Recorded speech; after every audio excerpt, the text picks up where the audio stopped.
நாமக்கல் மாவட்டம் குமாரபாளையம் அருகே கோவை சேலம் தேசிய நெடுஞ்சாலையில் மின்னல் வேகத்தில் வந்த கார் கட்டுப்பாட்டை இழந்து பறந்து சென்று மரத்தை உடைத்து கீழே விழுந்த சிசிடிவி காட்சி வெளியாகியுள்ளது.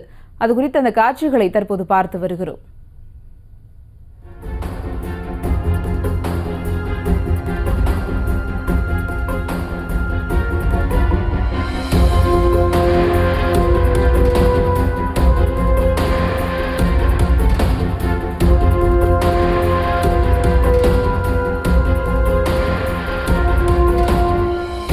கூடுதல் விவரங்களோடு இணைகிறார் செய்தியாளர் தங்கமணி. வணக்கம் தங்கமணி, இந்த விபத்து குறித்தான முழு விவரங்கள்.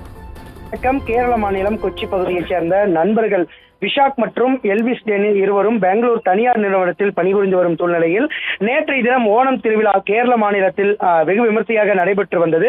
2 இளைஞர்களும் தனது காரில் 2 நாட்களுக்கு முன்பு விடுமுறை எடுத்துக்கொண்டு ஓணம் திருவிழா கொண்டாடுவதற்காக சொந்த ஊருக்கு சென்றுள்ளனர்.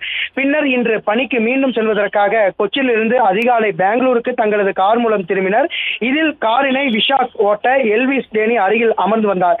இந்த நிலையில்தான் நாமக்கல் மாவட்டம் குமாரபாளையம் அருகே உள்ள தேசிய நெடுஞ்சாலை பகுதியான வட்டமலை பகுதியில் கார் வந்து கொண்டிருந்த பொழுது கார் ஓட்டுநர் கட்டுப்பாட்டை இழந்து சாலையில் பறந்து சென்றது. அப்பொழுது சாலையின் பக்கவாட்டில் இருந்த மரத்தை உடைத்து கீழே விழுந்து சுக்குநூறாக உடைந்தது. அப்பொழுது நெடுஞ்சாலையின் ஓரமாக உள்ள வீட்டின் வாசலில் கூட்டிக் கொண்டிருந்த பெண் அதிர்ச்சி அடைந்து அருகில் இருந்த மின்கம்பத்தை பிடித்தார்.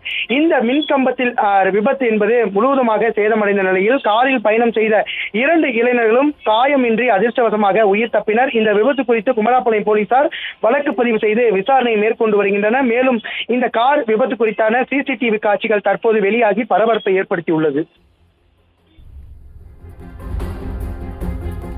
விவரங்களுக்கு நன்றி தங்கமணி.